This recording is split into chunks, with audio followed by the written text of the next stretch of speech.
Okay, so today I'm very pleased to introduce Professor Cameron Gordon.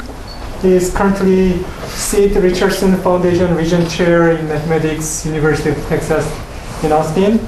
He did PhD in University of Cambridge. He was a Sloan Fellow, Guggenheim Fellow, Fellow of Royal Society of Edinburgh.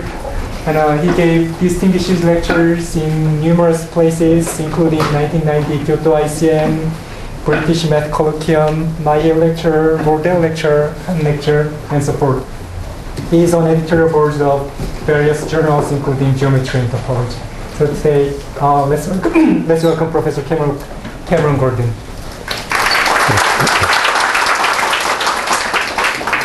Well, thank you very much for that very nice introduction from a fellow Texan.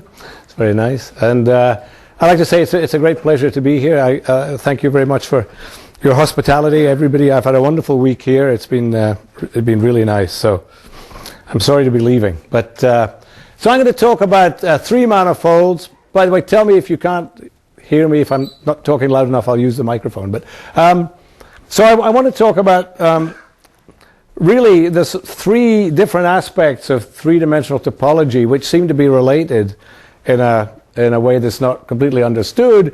One is purely algebraic, just about the fundamental group of the three manifold, and one is essentially geometric, and one is again ultimately perhaps analytic, although we won't really get into that. But so I want to describe just a sort of conjectured sort of relationship between these different ideas, and this is joint work with the results that I mentioned that are sort of original is joint work with Steve Boyer and Liam Watson. Okay, so let's start with let me say something about the fundamental group of a three manifold. So let's start with a three manifold. So M will be a closed orientable three manifold. So closed, it means compact three manifold, no boundary, just for simplicity. And again, we'll assume that it's orientable. Again, it's not a huge simplifying assumption. Now, there's an old result of Kneser going back, beautiful argument of Kneser going back to the 1920s, that any such three manifold, you can sort of cut it along two spheres into canonical sort of prime pieces.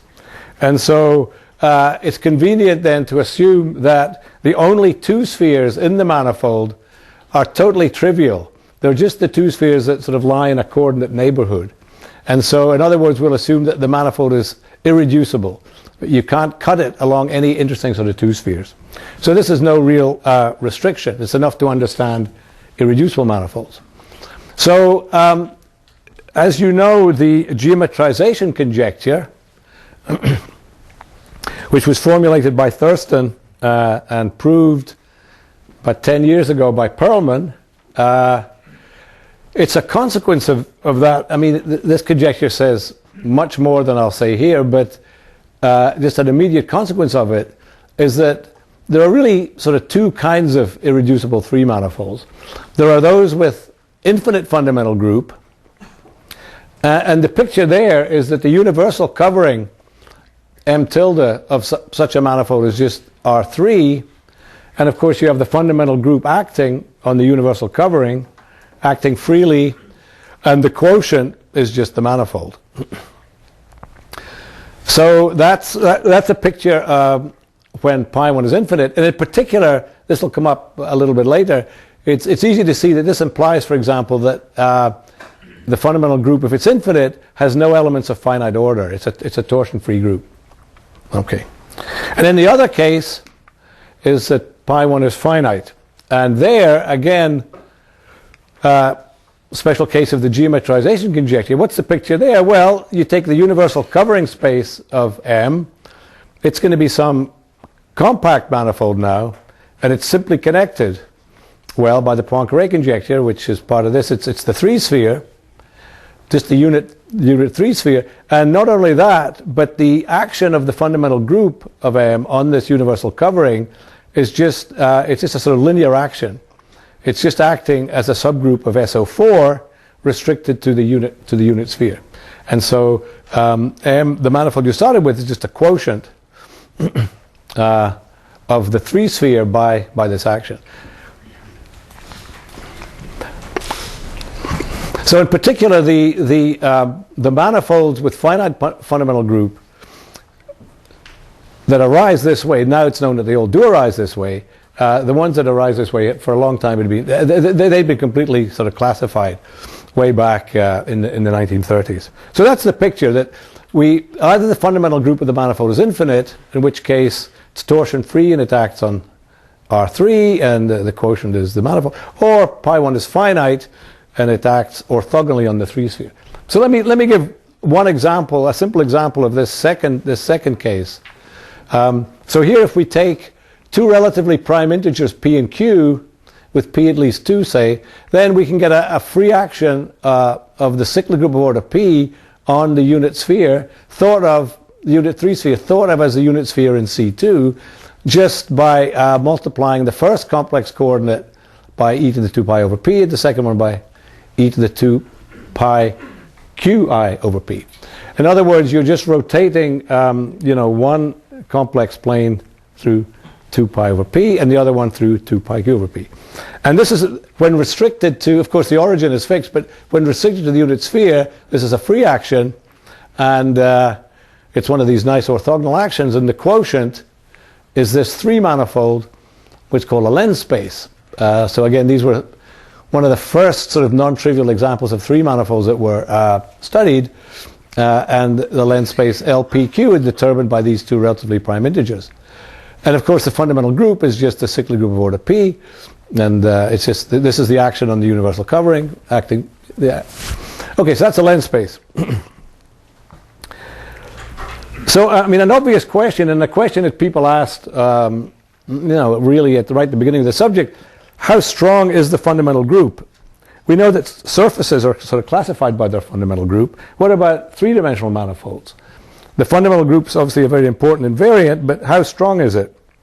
And so Alexander actually showed that even for these very simple manifolds, the fundamental group does not determine the manifold. So he showed way back in 1919 that if you took these 2 lens spaces, L51 and L52, of course their fundamental groups are just Z5, but yet he showed that they weren't homeomorphic. And so I think people actually drew the wrong lesson from this example. They assumed, therefore, that the fundamental group probably wasn't going to be a very strong invariant. I mean, here it failed to distinguish these manifolds, even in this very simple case. But in fact, we now know that it's the anomaly. In fact, that by the geometrization conjecture, if you're not a lens space, then in fact you are determined by your fundamental group. If you're an irreducible 3 manifold. So again, this is an example of this phenomenon that one meets, I think, frequently in mathematics. That the very, very simple examples might be sort of counterexamples to whatever you're looking at, but they're counterexamples only because they're very simple. And so, in general, so I want to just emphasize the point of saying this is that the fundamental group of a 3 manifold is a very important invariant. It completely classifies the manifold, unless you're a lens space.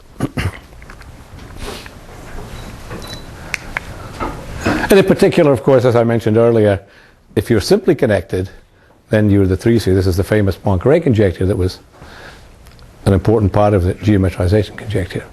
So the fundamental group really is an essentially complete invariant of 3 manifolds. Okay, so having said that, let's move on to this purely algebraic notion of left-orderability of a group. And we'll try to see what this means in the context of 3 manifold groups. So what's left-orderability? So you say a group is left-orderable, and I'll abbreviate that to LO, if there's a total order on the group. So this is just a purely set theoretic notion, remember. It just says that for any 2 elements of the group, exactly one of the following happens. Either they're equal, or one is less than the other, or the other is less than the first one. But the group structure comes into the assertion that you want this order to be invariant under left multiplication. So if G is less than H, then if you multiply it on the left by F, then that should also preserve the ordering. So that's the left orderability. That's what it means for a group to be left orderable. And by the way, I should say that it's very convenient to regard the trivial group as being not left orderable. So we'll always assume that when we talk about a left orderable group that it's non-trivial. Okay, so let me make some comments about this. Probably the obvious example of a left orderable group is just the reals under addition, right? The additive group of reals. Another obvious point is that left orderability is inherited by subgroups. That's pretty clear. Also, if you're left orderable, then you have to be torsion free. So let me prove that. It's pretty easy. Suppose you've got an element in G which is not equal to the identity, and suppose our group is left orderable. Well, either it's greater than 1 or it's less than 1. 1's the identity. Well, if it's greater than 1, then you multiply it by G on the left and you get that G squared is greater than G, but then G is greater than 1, and so by transitivity, I sort of course transitivity here, G squared is greater than 1, and so on, and you see that every positive power of G is greater than 1, and so you're never the identity. And similarly, if you start with something less than 1, then all positive powers of that element are also less than 1. So left orderability implies torsion free. Finally, if one is topologically inclined, and this is going to be important later, there's a sort of topological characterization of left orderability, at least for countable groups. Namely, a countable group is left orderable if and only if it's a subgroup of, this is the group of orientation preserving homeomorphisms of the real line. So just look at all the group of homeomorphs of the real line under composition, and it turns out that a countable group is left orderable if and only if it's a subgroup of this. So that's a kind of sort of dynamical interpretation, if you like, of left orderability. So let me prove at least, it's not that difficult, this implication. Let me prove at least one implication. Let me prove that the implication from right to left. So let me show that this group is left orderable, the orientation preserving homomorphs of the real line. And then any subgroup will be left orderable. So let me just quickly prove this.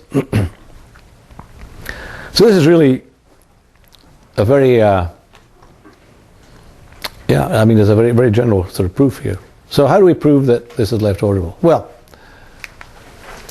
you just pick, one way to do this, you just pick any countable dense subset of the real line. It's a very kind of crude proof, any countable dense subset. And now, let's take a couple of orientation preserving homeomorphisms of the real line that are not equal. Okay, well if they're not equal, then they must differ on some element of this dense subset, right? Well, just pick the least index in this totally arbitrary ordering on which they differ. And now you just say that gxn is not equal to hxn, so gxn is either less than this or it's greater than it. And so now you define g to be less than h if and only if gxn is less than hxn. So you look at the first point that gets moved in this sort of arbitrary dense subset, in this arbitrary counting, and then you define this. And it's very easy to check that this is in fact a left ordering on the group.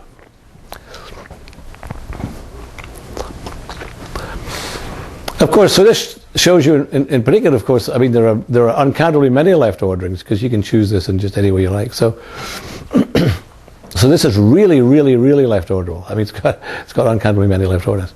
But in fact, this is a general fact, though, that any group either has finitely many left orderings or it has uncountably many. So, and here we see it in this example. Okay, so, right, let me say more about, there's another, again, it's a purely algebraic theorem about left orderability, the Heil theorem. It says that being left orderable is a sort of local property of the group. So a group is left orderable if and only if every finitely generated subgroup has a left orderable quotient. It's not, you don't even need to say that it's left orderable, just that it has a left orderable quotient. And remember, we're not counting the trivial group as being left orderable, so you can't just take the trivial group as the quotient. Okay, so that's the Burns-Heil theorem. Okay, but now of course we want to get back to three manifolds, and so one might ask which three manifold groups are left-orderable, and does the left-orderability of three manifold groups have anything to do with topology or geometry? Okay, so one, you can use this Burns-Heil theorem with some sort of basic topology of three manifolds to prove this theorem. This is a theorem of Boyer, Rolfson, and Wiest, that for a three manifold group, then in fact the group is left-orderable if and only if the group itself has a left-orderable quotient.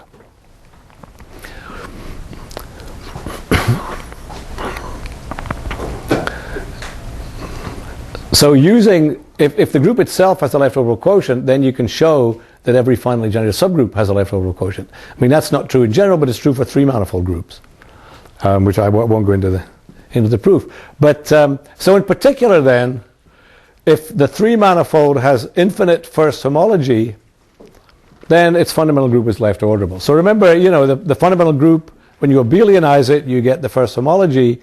And if this is infinite, then it maps onto Z. And of course, Z is left-orderable. And so any three manifold with H1 infinite has left-orderable fundamental group. And so the only interesting case then is when H1 is finite. And another way to express that is to say that M has the same rational homology as the three-dimensional sphere. So one refers to such a manifold as a rational homology sphere. Okay, and so one now asks, what about rational homology spheres? Which of them have left-orderable fundamental group?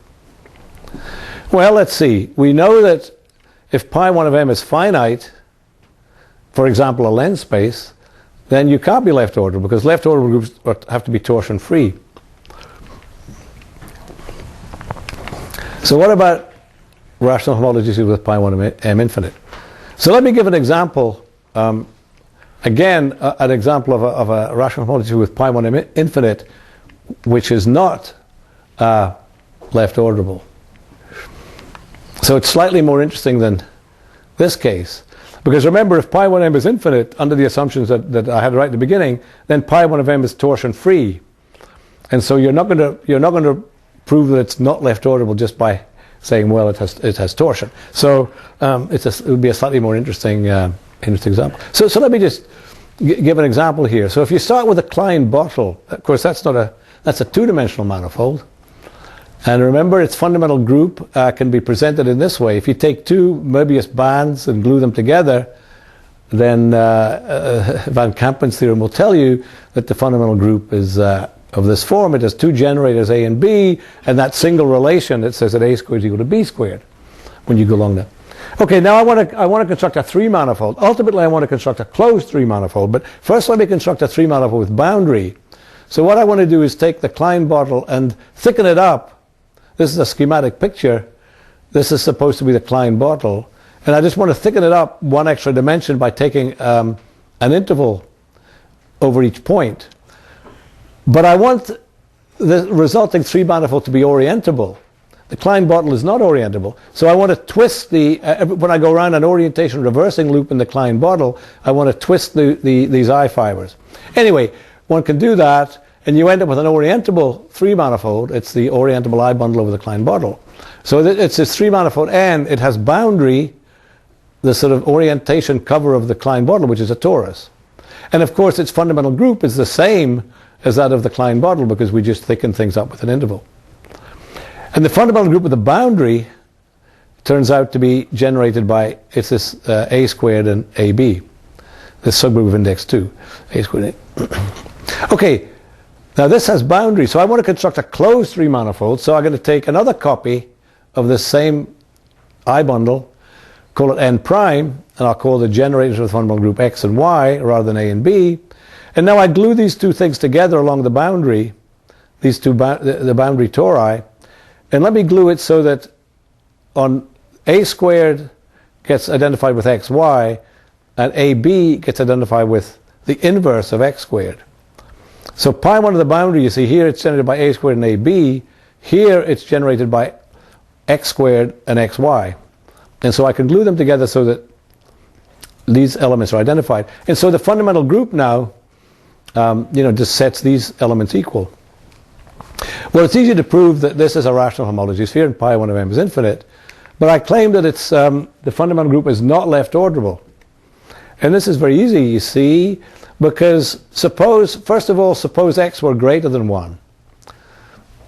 X is not the identity, so it's either greater than 1 or less than 1. Suppose it's greater than 1. Well, x squared is equal to y squared. So if x is greater than 1, that means x squared is greater than 1. Okay, by the left invariance and the transitivity. That means that y must be greater than 1, because if y were less than 1, then y squared would be less than 1. And so that means y must be greater than 1. And now I multiply on the left by x, and I get that xy is greater than x, and that in turn is greater than 1. So xy is greater than 1. But xy is identified with is equal to a squared. Well, that means that a must be greater than 1. Because if it were less than 1, a squared would be less than 1. Okay, and so on. And similarly, because a squared is equal to b squared, back here, then b must be greater than 1. But if a and b are greater than 1, then ab is greater than 1. But now, you see, this must be greater than 1, but that means that x inverse must be greater than 1. But that means that x is less than 1 by multiplying. And so if x were greater than 1, we conclude that x is less than 1. Of course, that's a contradiction. And similarly, if you started the other way. And so this is a very explicit example where you can show, just using the relations in the group, that this manifold M that we constructed by gluing together two copies of this guy, it is a rational homology sphere. It's infinite pi 1, but yet pi 1 is not left-orderable. Okay. So at this point, I guess we have no examples of things that are left-orderable, right? So let's now turn to the kind of geometric part of the talk here. So a codimension 1 foliation on a 3 manifold, it's just a decomposition of the manifold into sort of two-dimensional leaves. So I've indicated that here. And so in other words, you're covering the manifold with these charts where each chart is just a product. It's just R3, and you have these two-dimensional leaves, horizontal leaves. And of course, everything has to fit together smoothly, compatibly. And I want to make also, I want everything to be oriented, so I want these leaves to be oriented. I want there to be a transverse orientation, and I want all these orientations to be compatible. Okay. And that's what I'll call a foliation. An obvious example of a 3 manifold with a foliation would just be take a surface, a two-dimensional surface across a circle, right? And that's foliated by the copies of the surface. Okay. Now it turns out that every 3 manifold has a foliation. That's an old theorem of Licorice. It turns out that if you want to get interesting information from the existence of a foliation, you have to impose an extra structure. And so the appropriate thing turns out to be the following. You say that the foliation is taut if there's a loop in the manifold that is transverse to all the leaves. That's a sort of taut.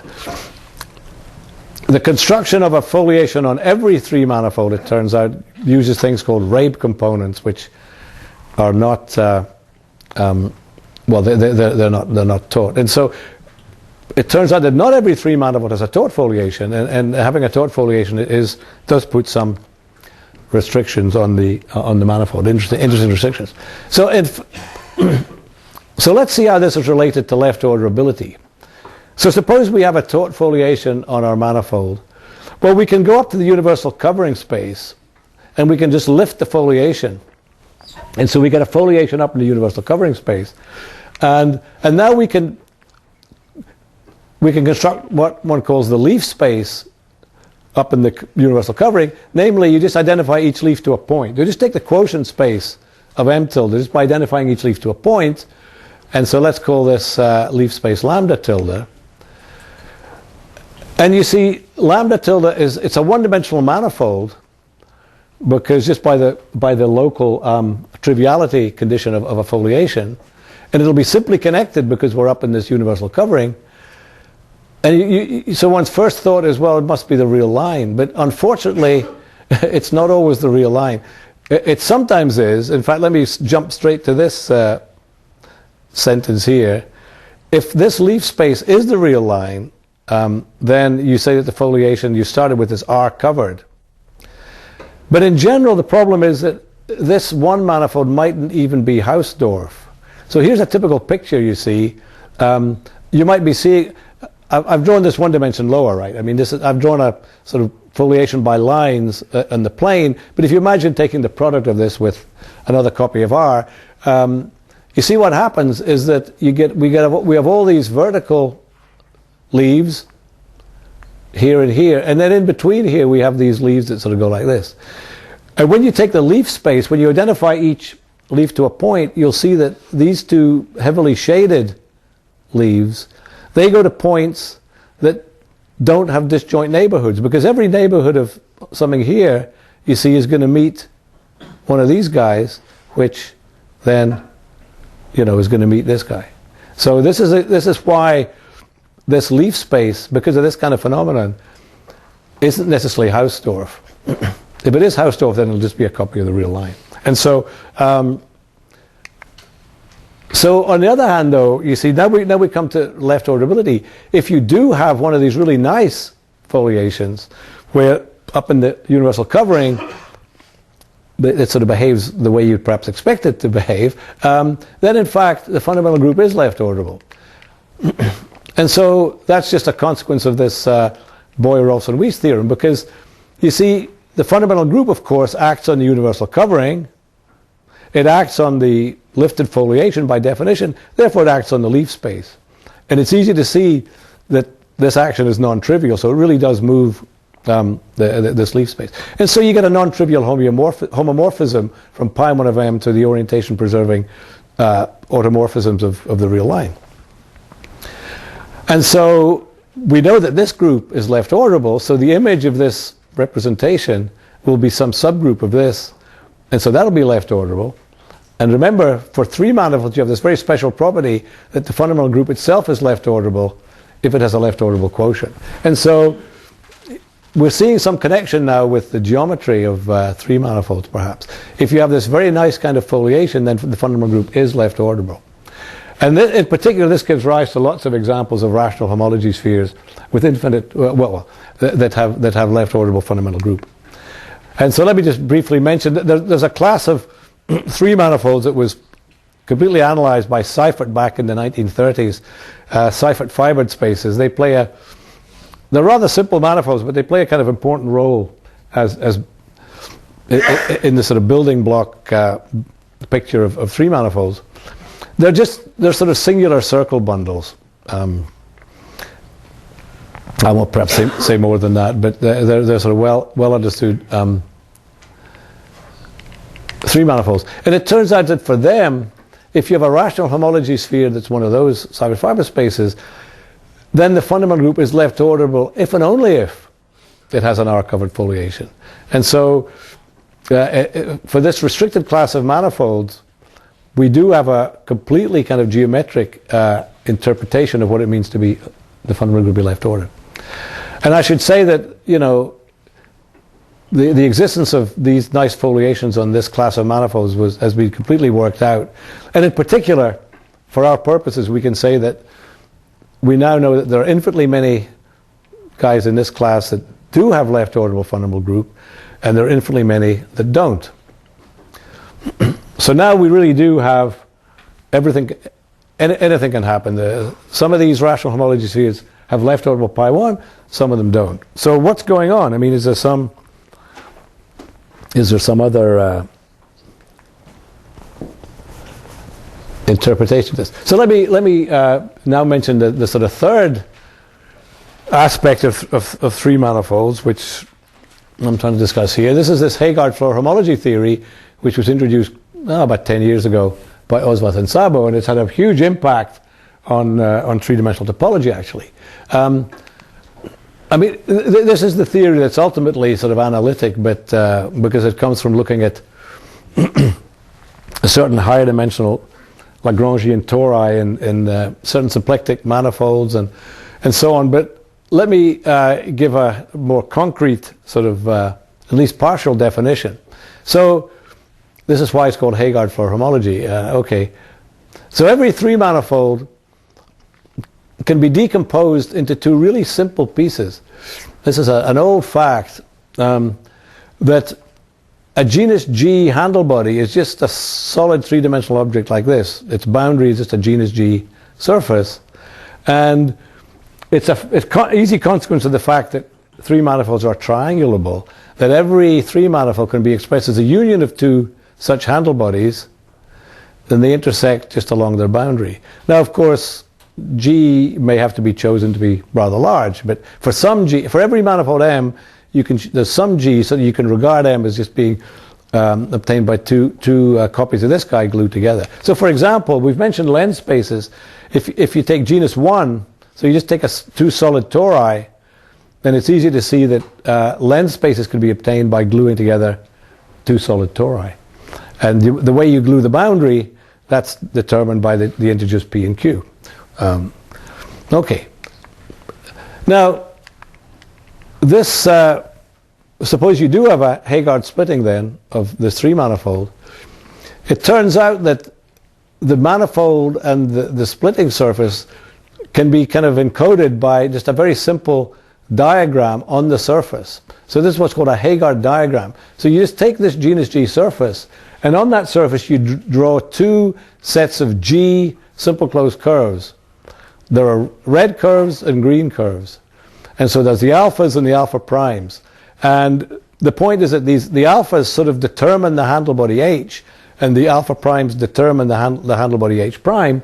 And all you do is you choose, by definition, a handle body has a property that there are these G sort of homologically independent curves that bound disks. Now there are many, many, many such choices, but if you choose one, that kind of determines the handle body. Now you choose one here. And so what do you see on the surface F? Well, you see G red curves and G green curves. And of course, so you might see something like this, you see. So you might as well choose the red curves to look sort of standard, right? Because, well, they are up to homeomorphism.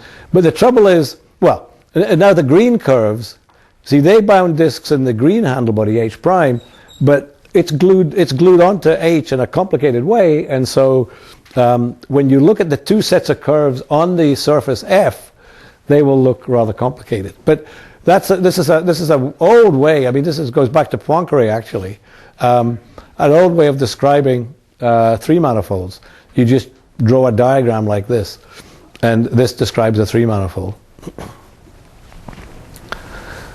If you can tell me which three manifold this is, you get a prize. No, you don't. No, you don't. Okay, so what's this Hegardt-Floer homology? Well, if you have a rational homology sphere and a Hegardt diagram, so just a picture like this, then you can write down a chain complex. You just take the vector space over the field with two elements with basis. Well, okay, what you do, you just look at all possible choices of G points in the surface where each point, one of them, each point has to lie, is an intersection point of one, each point is an intersection of one alpha I and one alpha J prime, and you have to choose, your G tuple has the property that there's exactly one point in each alpha I and exactly one point in each alpha J prime. So back here you see you could choose this point, and this point, right? That would be one basis element for this chain complex, because here we are, we've chosen 3 points, and there's exactly one in each alpha I and there's one in each alpha J prime. Okay, so we could also choose this point. What did I say? This point and this point. We could also choose this point, and this point. That would be another choice. Okay, so there's finitely many of these, and you just choose. Right. So this is the definition of the chain complex. It's just a vector space. with fewer two elements with this basis. Now, it turns out that there's a kind of sign that you can bring in here. So there's a natural kind of Z2 grading on this chain complex, 0 and 1. There's the positive guys and the negative guys, essentially. Okay. Now, of course, this is a chain complex, so there's a differential. And it's only fairly recently, actually, that this differential has been describable sort of combinatorially. So it is rather hard to describe. So let me not even attempt to say it. But anyway, once you've got this differential, now you look at the homology of this chain complex, and this is what they call HF hat of M, and it's Z2 graded, and Osvath and Szabo proved that what you get is completely independent of all the choices. It's completely independent of the Heegard splitting. It depends only on the 3 manifold. Okay. So this is the Heegard floor homology. Let me make a comment here, though. If you look at the Euler characteristic of this homology group, just with respect to this Z2 grading, in other words, just the difference of these two dimensions. Well, you know, the Euler characteristic of a homology is the same as the Euler characteristic of the chain complex, and it's really quite easy to see that this Euler characteristic is just the order of the first homology, because when you go back to this,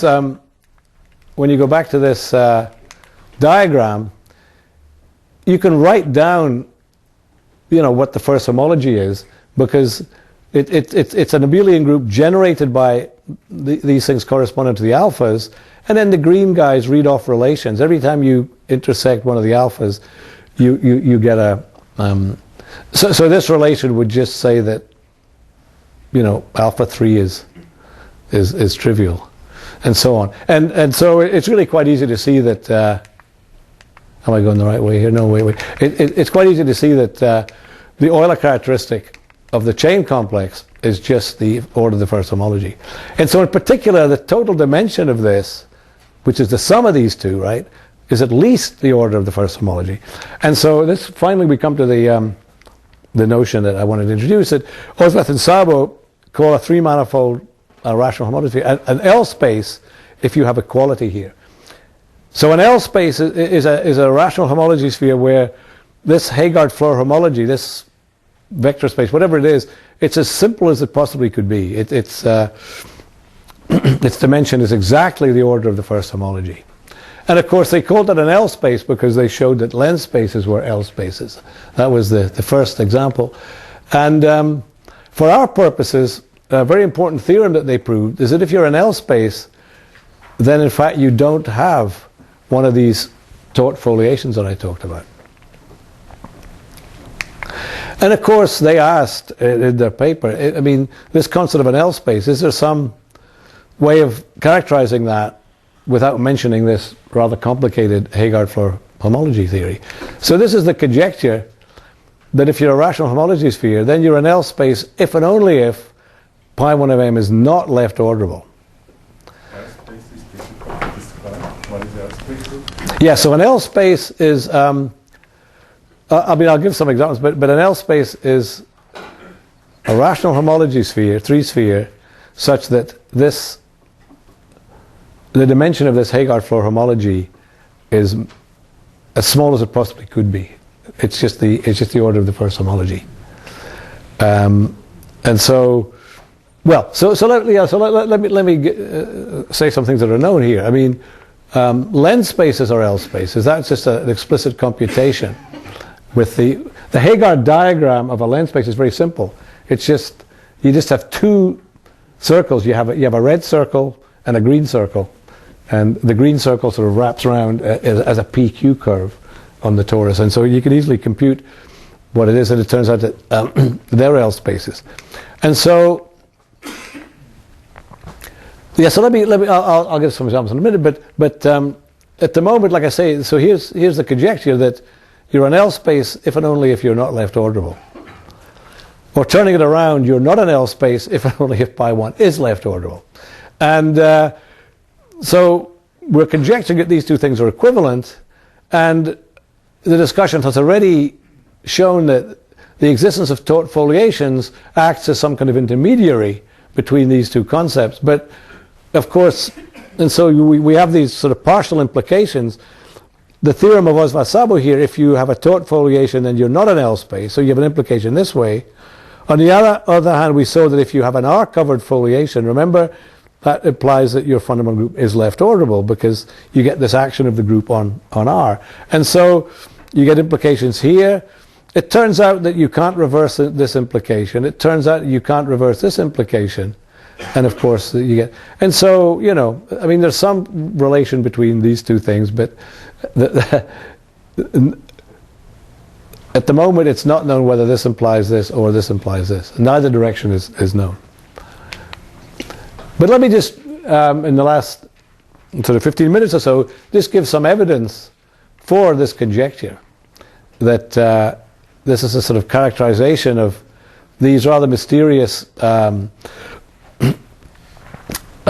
three manifolds. This condition, it's defined in terms of this Hagar-4 homology, should be equivalent to this purely kind of group theoretic statement about the fundamental group. So let me just give some evidence.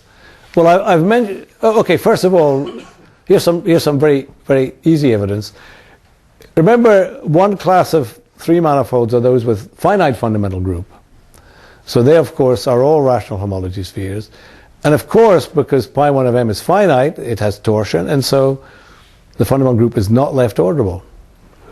On the other hand, for example, this might be a length space. Now, as I said, it turns out that length spaces are L spaces. But more generally, Osvaldt and Szabo showed that if any of these manifolds with finite pi1, you see, we know that they are just these nice quotients of S3 by subgroups of SO4, so they're completely understood, and in fact, it turns out that they are all L spaces as well.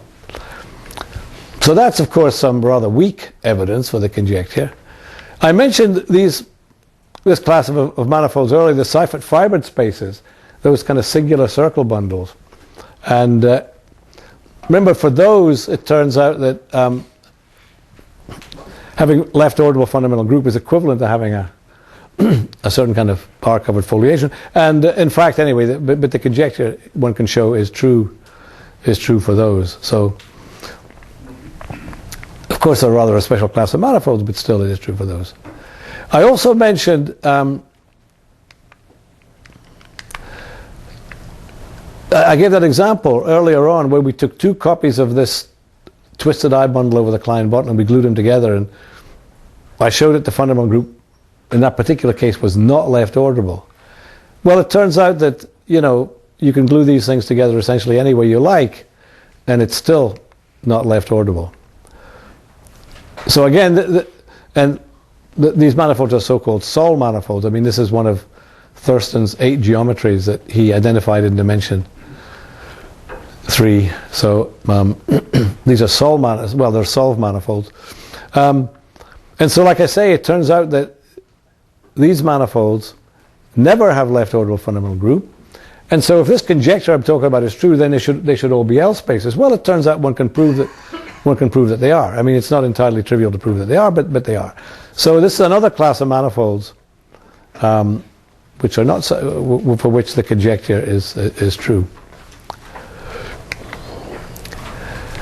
Let me mention double branch cover. This is a little bit interesting here. So if we take any knot in the 3-sphere and look at the complement of the knot, the first homology of that is just Z, generated by a little loop that links the knot simply. So here's a schematic, here's a kind of picture. Here's X, the complement of the knot.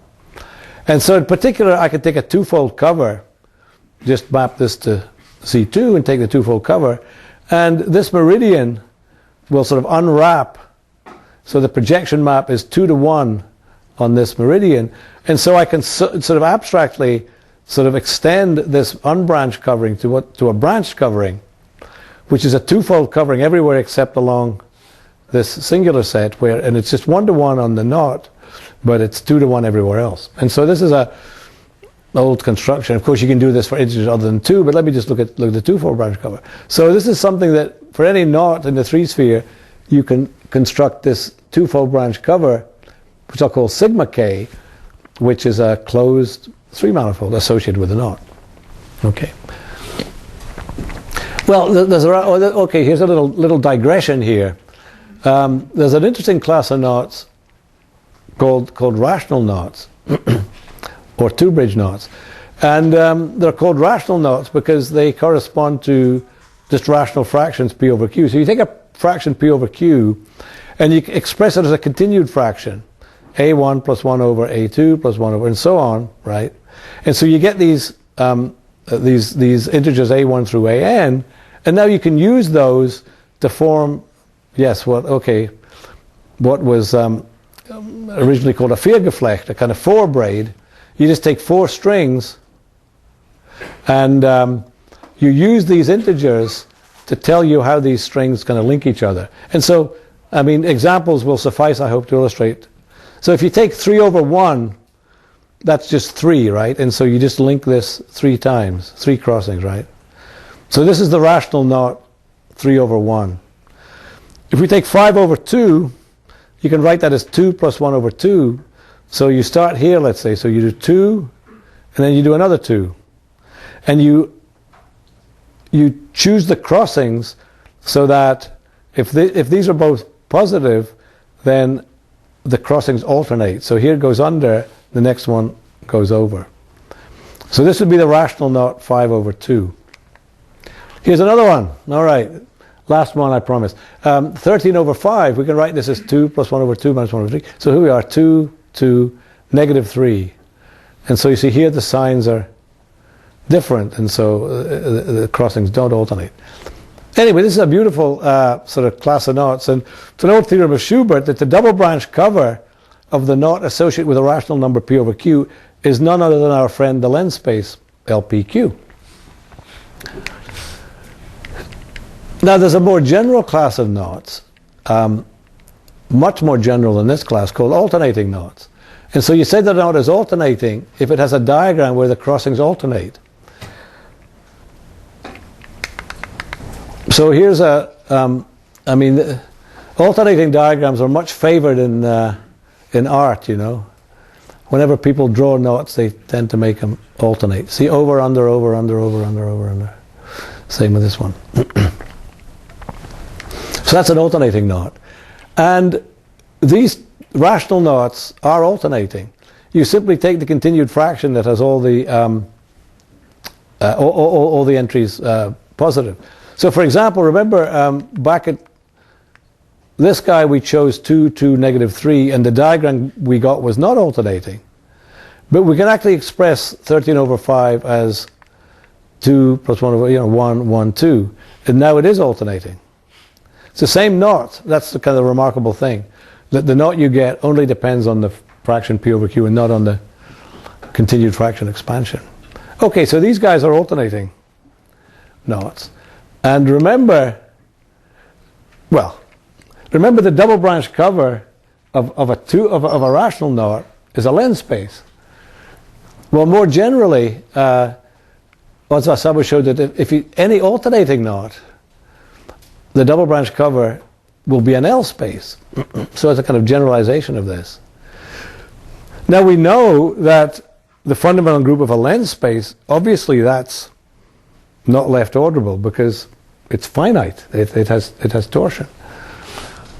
Typically, when you take a more general alternating knot and you look at this double branch cover, typically this will be torsion free. I mean, but nevertheless, it turns out that one can show that these groups are never left orderable,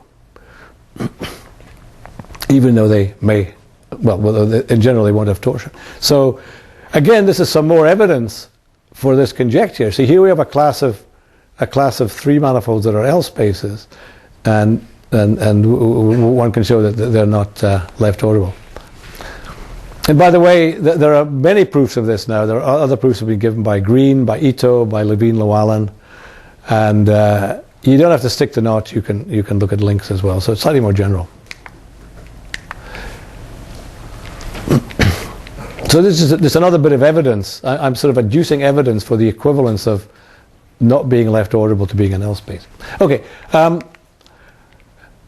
Those of you who went to some of my talks on Dane surgery will remember that if you have a knot in the 3 sphere and you choose some rational number, you can use that to construct a three-manifold, closed three-manifold. You remove a neighborhood of the knot, and then you stick in a solid torus in a way that's parameterized by this rational number. So you get a closed three-manifold, which we call KR. And again, there's some evidence for this conjecture in this context, although very little. I mean, many, many problems. For example, I mean, here's just one theorem that says that for certain classes of knots, namely alternating knots, and we've talked about those, right, alternating knots, when you do Dane surgery, you never get an L space unless the knot is a very simple knot. So if you ignore these rather simple knots, alternating knots, you never get an L space when you do surgery. So these are the knots that you're supposed to avoid. These are very simple alternating knots, but we don't count those. And so again, this is a huge class of manifolds. They're all rational homology spheres. They're not L spaces. And so the conjecture says that their fundamental group should be left-orderable. Well, so you take any alternating knot, you do any Dane surgery on it, basically, then this should be true. But as I say, this is an area where there are many more problems than answers, and so this is known actually in very, very few cases. So I think this is again there's a lot of scope here for looking at special cases of this. You know, just take some class of alternating knots, and people have sort of done this. In fact, can you show that these fundamental groups are left-orderable? So that's another source of examples to test the conjecture on. And as I say, the positive results are rather few, but on the other hand, no one's come up with a counterexample either. So we'll see. Let me just finally mention that there's some experimental evidence for the truth of this conjecture. This is due to Nathan Dunfield. So Nathan Dunfield, he examined 10,903 rational homology spheres. So, I mean, I've mentioned the geometrization conjecture. I haven't really said very much about it. I mentioned Seifert fiber spaces. I mentioned Sol manifolds. In fact, as many of you know, the sort of generic geometry that pertains in dimension 3 is hyperbolic geometry, sort of constant negative curvature geometry. I mean, this was Thurston's great sort of contribution to the picture of three manifolds, that these hyperbolic structures should play a huge sort of central role in the theory of three manifolds. Before he came along, there were some sporadic examples known, but no one suspected that hyperbolic geometry should be so prevalent. Anyway, so people have, in particular Hodgson and Weeks, I mean, people have sort of built a so-called census. So there's about 11,000 hyperbolic rational homology spheres for which all the hyperbolic data has been kind of accumulated. These manifolds are sort of described in this list. And so what Nathan Dunfield did, he went through this list and tried to decide, you know, could he decide, is the manifold an L space? Could he prove it's not an L space? Could he prove that the fundamental group is left-orderable, or could he prove that it's not left-orderable? And of course, in many cases, you see, although surprisingly few actually for this question, so he was able to show that a lot of these were L spaces, a lot of them were definitely not L spaces, and there were some that, you know, he couldn't tell. The left-orderability, as I think I mentioned, it's much harder really to decide that. So in most of these cases, it was simply couldn't be determined, but he was able to show that some of these were not left-orderable, and some were. And so this is a kind of Venn diagram of the picture that he got. So he got a bunch of L spaces, and some things that he knew were not left-orderable. He got a bunch of things that he knew were not L spaces, and a bunch of things that he knew were left-orderable. And he pointed out that he didn't find anything, of course, that was left-orderable and an L space. And he reckons that the probability of this happening randomly is extremely small, about 10 to the minus 29. So if you believe in this kind of experimental evidence, this again I think is some evidence for the conjecture that being an L space is equivalent to not being left-orderable.